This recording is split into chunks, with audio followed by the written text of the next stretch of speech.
You are a pharmacy technician and it is time to renew your certification. Maybe it's your first time, or maybe you actually forgot because it has been a while.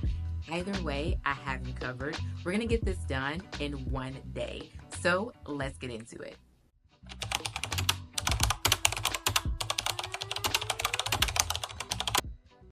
Hey y'all, glad you came. I'm Monique. Welcome and welcome back.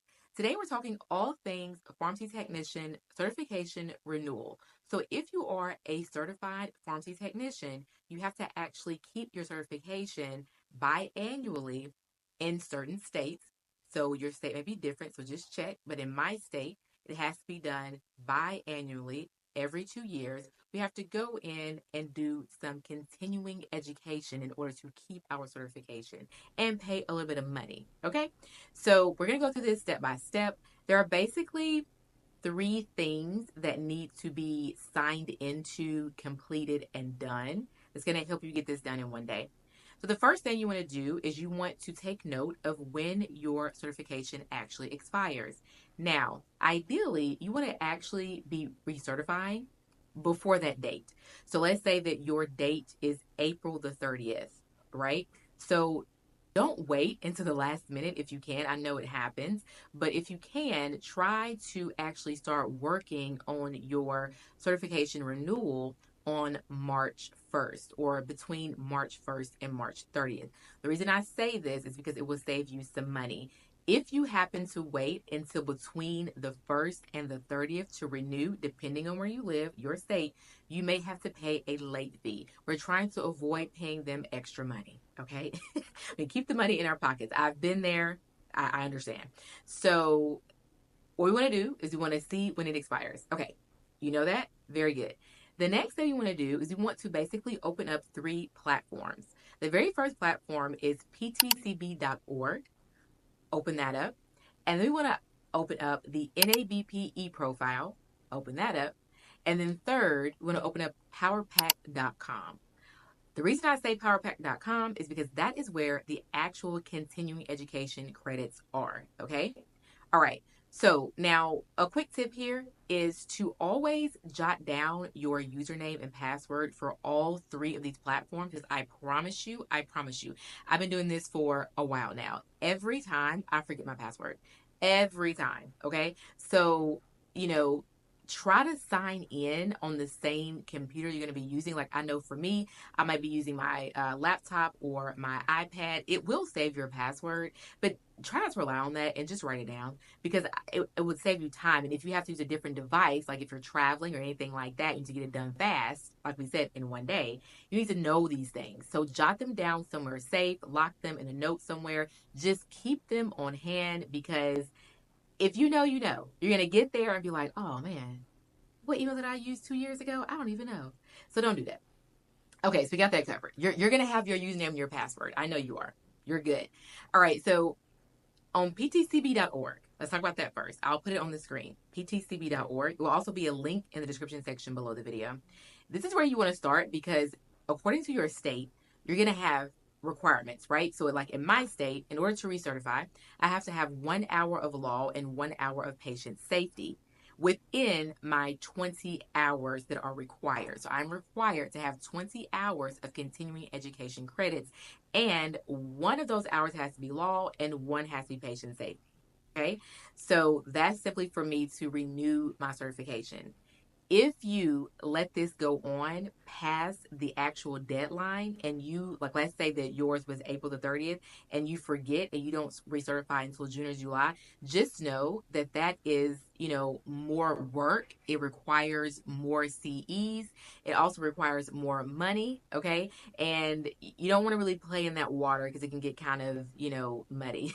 So just try to stay up to date if you can, because if not, you're just giving yourself extra stress that you don't need. But just know that reinstatement is possible. It just costs more and requires more depending on the state that you live in. Okay. So for the sake of this video, we're going to be focusing on just renewal and not reinstatement. All right. If you want me to do a reinstatement video, just let me know. Okay. So back to this, ptcb.org, right? Once you get there, you figure out what you need. The next thing we're going to do is go over to powerpack.com. Now, I love powerpack.com because they have been reliable, they are accredited, and they work. They get the CEs over to my nabp e-profile very fast. I mean, within hours. So I like them for that matter. I've used them probably about twice, if not 3 times, but I know for sure I've used them twice, and I really did enjoy the process. It's really easy, user friendly. So what I do when I go to powerpack.com is I pick the pharmacy technician bundle. It's like a pack of CEs you can choose from. That actually cost me at the time of recording this video, it was about $55. I think like $54.95, somewhere around that range. So just, be prepared to pay about $50, okay? So that's what I paid. Once I pay that, my library is now open. And so my CE library credit hours now open.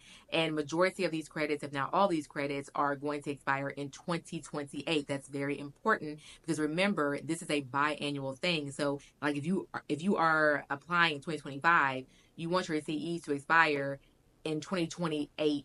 Okay. And the reason is because you don't want anything to expire within 2027, right?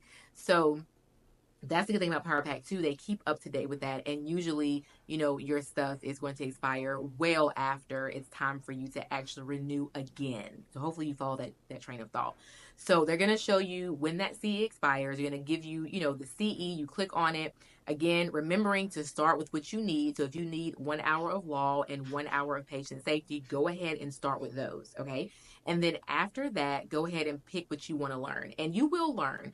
The one thing I really love about the Power Pack CE, the library too, is that they give rationale. The majority of people writing for the Power Pack CEs, they do give a rationale. It's really helpful if you happen to not pass the exam the first time. You do get, a couple of times to pass.